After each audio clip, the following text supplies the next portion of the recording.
Justru kalian akan dianggap pahlawan. Makin banyak yang kalian bunuh, makin pahlawan kalian, gitu ya. Di Indonesia itu, di YouTube itu kalau Anda lihat, ada seorang algojonya PKI. Sebentar, saya lupa matikan ya. Oke, sudah. Oke, teman-teman yang lain, saya mute ya. Tapi nanti Anda boleh ya, kalau mau ngomong boleh nyalakan mic-nya, boleh, nggak apa-apa. Karena ini acara bebas, kita lagi ngobrol-ngobrol santai. Oke, kalau Anda lihat di YouTube itu, tentang PKI itu ada satu algojonya PKI ya, yang apa namanya, dia nggak pahlawan begitu ya, dia bangga, dan dia malah bangga. Dia malah bangga,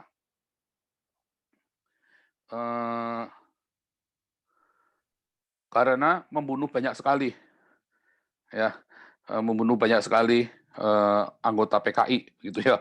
Dia bangga sekali. Nah,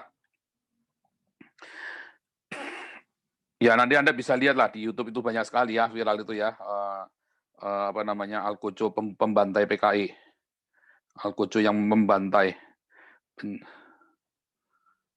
Nah, dia bangga dan dia sangat Islami sekali, ya.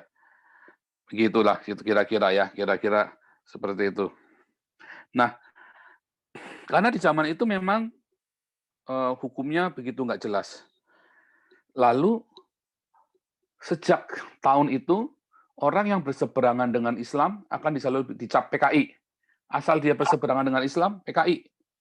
Nah, waktu di zaman 65 sampai 70 ada terjadi gelombang orang-orang ateis, orang-orang non agama ya, yang kemudian mereka datang ke gereja, tapi gereja takut. Ya, waktu itu orang berusaha ke gereja karena mereka nggak percaya, nggak mau sama Islam. Mereka tidak mau sama Islam, mereka mau ke gereja, tapi gereja takut. Ya, jadi gereja juga nolak waktu itu. Waktu terjadi gelombang itu ya, gelombang pertobatan lah saya bilang ya, sebenarnya bukan gelombang pertobatan tapi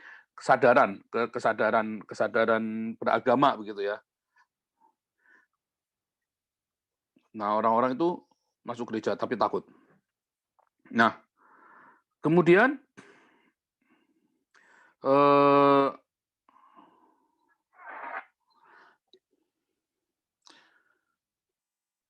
maka jadilah mereka Islam, KTP-nya. Hatinya enggak, mereka agnostik. Ya, contoh kalau Anda lihat di Merapi, Merbabu, mereka itu kan dulu kan basisnya PKI, Merapi, Merbabu kompleks, dibilang begitu ya. Tapi kalau Anda lihat, apakah mereka benar-benar Islam? Enggak.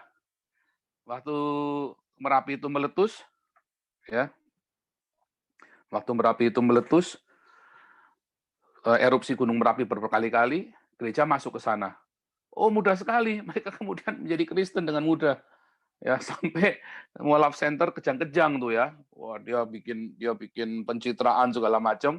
Wah, ini sudah kami Islamkan kembali, sudah kami syahadatkan kembali. Saya kan tahu persis daerah sana. Saya kan bolak-balik ke Merapi ya. Saya salah satu pekerja sosial di sana dulu.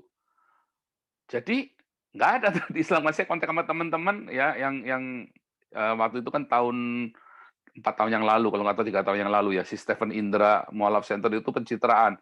Terus saya cek tanya, apa benar? Nggak ada. Dia datang, iya datang, ada yang datang, tapi nggak ada begitu. Nggak bisa lah. Jadi bilang, ya kalau mereka jawab, ya karena KTP kami juga Islam. Jadi mau diapun KTP kami juga Islam. Dia bilang begitu kan. Nggak bisa KTP-nya. Tapi mereka semua Kristen semua, sudah ada 4.000 kakak. Ya waktu itu pernah kita bahas ya, ada 4.000 kakak. Mereka semua dibilang sudah saya Islamkan kembali, katanya si Stephen Indra. Nyatanya enggak, mereka masih Kristen ya. Mereka nggak mau jadi Islam intinya, tapi karena waktu itu diwajibkan, ya maka mereka jadilah mereka Islam, begitu ya. Nah, tapi kalau Anda kembali tengok, ya kita tengok sebenarnya. Orang dikit-dikit bilang PKI, dikit-dikit bilang PKI. Apakah benar PKI demikian? Jadi mereka Oke, Islam. saya sambil cek ya, bentar, karena takutnya. Apakah benar mereka itu PKI? Ya, apakah benar PKI sebegitu jahatnya, sebegitu kejamnya? Ya, apakah benar demikian? Ini kayak Ken Arok contoh nih.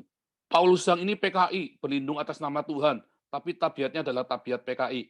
Saya tidak pernah sekalipun menumpahkan darah ya, kecuali darah nyamuk. Ya, kecuali darah nyamuk, saya tumpahkan. Tapi saya nggak pernah numpahkan darah lainnya. Nah ini udah bilang, saya bilang tadi PKI. Apakah PKI itu? Saya jelas bukan PKI, karena saya seorang Kristen. Hampir tidak ada orang Kristen yang PKI kalau Anda lihat ya. Kalau Anda lihat di Eropa, PKI ada nggak? PKI nggak ada, adanya komunis, ya, tapi PKI-nya nggak ada. Karena PKI itu adanya di Indonesia, namanya Partai Komunis Indonesia, maka adanya di Indonesia. PKI ini bukan menjadi satu organisasi, tapi sebuah makian sekarang, supaya Anda ngerti. Kalau dibilang PKI itu, kekejamannya seperti PKI, maksudnya seperti itu, kebiadabannya seperti PKI. Nah, tapi kalau Anda lihat, jumlah korban PKI yang PKI dituduh ya, entah itu terbukti atau enggak, pokoknya PKI itu dituduh membunuh kiai dan orang Islam. Jumlahnya itu nggak nyampe 500 orang. 500 orang. Tapi ketika sebaliknya dijadikan pembantaian massal, itu jumlahnya sampai 3 juta orang PKI atau dituduh PKI yang dibantai oleh orang-orang Islam. Ya, balas dendam itu jumlahnya minimum 300.000. Tapi kalau pakai datanya Soekarno awal, minimum 80.000 orang dibantai karena dia dianggap PKI, yang bantai orang Islam sambil teriak-teriak Allahu Akbar, Allahu Akbar.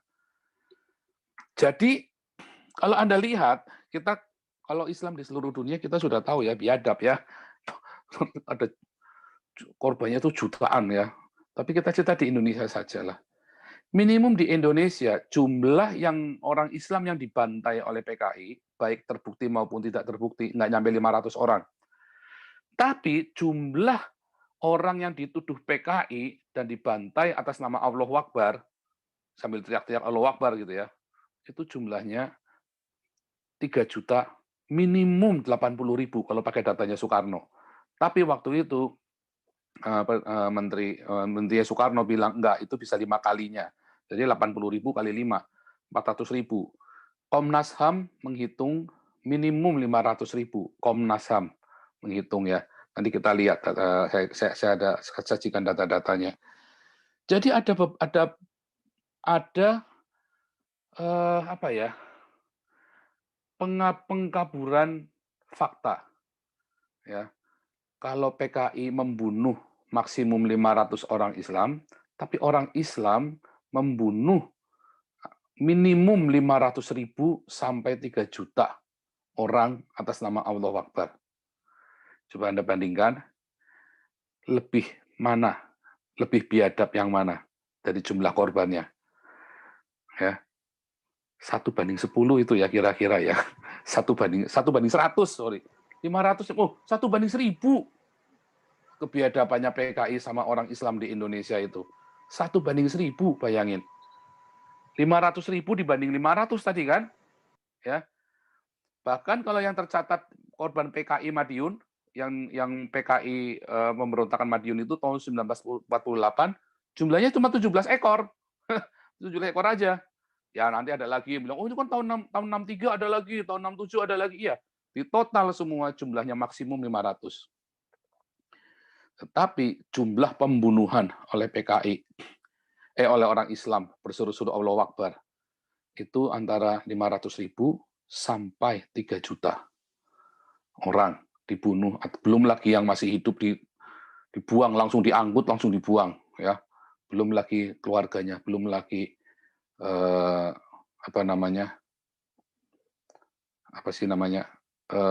korban-korban psikologis, dampak psikologis keluarganya yang terkena ya, sampai 2 generasi berikutnya, sampai cucunya itu masih ya, sampai cucunya PKI itu masih di ini, baru hari ini ya, baru zamannya Jokowi ini, maka itu semua dibersihkan semuanya sehingga bisa anak-anak anggota ex PKI bisa jadi DPR ya, seperti dokter siapa itu yang cewek itu, yang vokal itu, yang berani itu ya. Nah itu contoh seperti itu. Nah kita lihat fakta, lebih biadab yang mana, yang Islam atau yang PKI? Sekali lagi, saya bukan PKI ya, Kalau Anda lihat di Eropa, partai komunis itu tidak berkembang ya.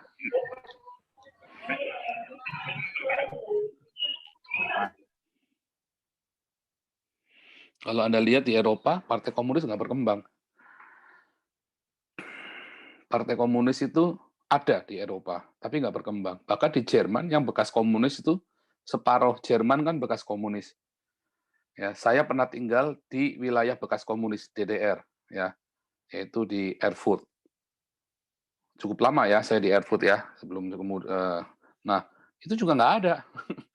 Partai komunis itu cuma berapa ekor aja di situ. Mereka pernah bikin kampanye, saya pernah foto-foto ya. Kampanye cuma 5 orang di situ. Saya tanya berapa anggotanya seluruh total Jerman. Dia bilang, wah bisa dihitung dengan jari tangan. Dia bilang begitu. Karena nggak populer lagi.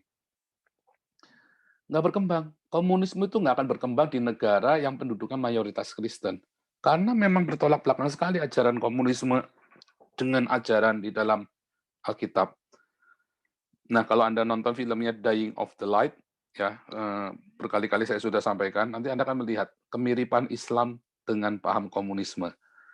Itulah sebabnya, yuk kita lihat sekarang ya, share konten. Mudah-mudahan masih bisa ya. Kadang-kadang error soalnya laptopnya ini.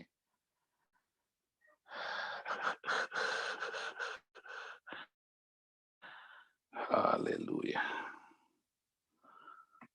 Oke. PKI dan syariat Islam. Wah, haleluya bisa ya. Mana ini? Cikal bakal PKI itu syariat Islam ya. Cikal bakalnya PKI itu syariat Islam. Ya. Nah, kita lihat ya. Ini saya ambil dari media resmi ya, JPNN ya. Pemimpin redaksi Medan Priyayi Raden Mas Tirto. Ya, Raden Mas Tirto ini kakek buyutnya Dewi Yul ya, mendirikan Syarikat Dagang Islamiyah yang kemudian jadi SDI Bogor. Nah, itulah cikal bakalnya Syarikat Islam. Ya, ini ada linknya, udah saya kasih itu dari mana saya sumbernya.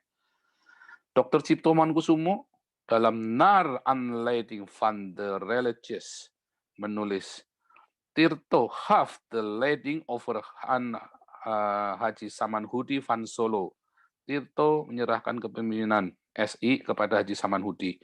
5 tahun Haji Samanhudi memegang tampuk kepemimpinan, kemudian tersingkir sama sekali oleh Cokroaminoto yang kemudian membuat sentral SI tandingan. Itu tulisannya Pramudia, almarhum Pramudia Anantatur ya. Pramudia Anantatur juga menjadi korban yang di PKI-kan ya, dalam Sang Pemula. Cokro Aminoto ini adalah kakek buyut penyanyinya itu ya, Maya Estianti ya. Di bawah kepemimpinannya SI meluas, dia tokoh legendaris. Inilah asal usulnya SI itu ya intinya. Nah, terus Anda lihat lagi. Kongres SI. Nah, inilah Kongres SI ini, di dalam Kongres ini pecah ya. Di dalam Kongres ini pecah, ada yang namanya Semaun. Ya, Anda lihat ya, ada namanya Semaun, kader termuka, dan ada Haji Agus Salim. Nah, mereka sepakat untuk melawan kapitalisme. Siapakah kapitalisme? Amerika ya. Amerika Barat, itulah kapitalisme. Ya. Nah, itulah sebabnya komunisme nggak berkembang di Amerika. Komunisme juga nggak bisa berkembang di Uni Eropa. Ya. Sudah jelas beda. Ya. Barang siapa tidak bekerja, janganlah ia makan. Itulah kapitalisme, ngambilnya dari Alkitab. Barang siapa tidak bekerja, janganlah ia makan. Itu harus dilawan. Mengusung semangat yang sebetulnya sama-sama melawan kapitalisme. Semaun, komisaris syariat Islam daerah Jawa Tengah. Lihat, Semaun itu komisarisnya syariat Islam Jawa Tengah. Berkedudukan di Semarang, mendirikan dan terpilih menjadi ketua PKI. Nah, kemudian jadi ribut karena jadi double jabatan kan. Si ini marah dia, si Agus Salim ini. Lihat, Kongres ke-6, akhirnya SI keluar gitu ya, bikin tandingan keluar atau jadi SI merah kemudian ya. Nah, terus mereka jadi SI merah.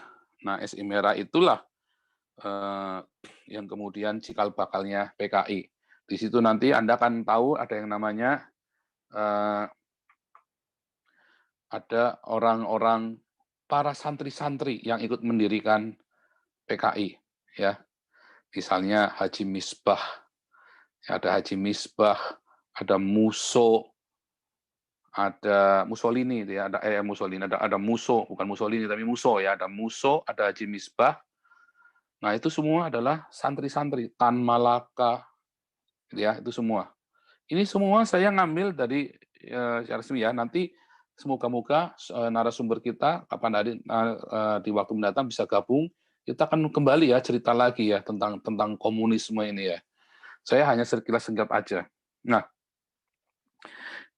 kira-kira begitu ya awal cikal bakalnya. Nanti kita akan tengok siapakah apa namanya orang-orang ini ya, yang para pendiri-pendirinya. Tapi yang saya mau ceritakan adalah cikal bakalnya PKI itu sendiri dari syariat Islam, bukan dari partai Kristen, ya, bukan dari Kesatuan Aksi Mahasiswa Kristen. Karena PKI ini asalnya semua dari orang-orang Islam semua, begitu ya.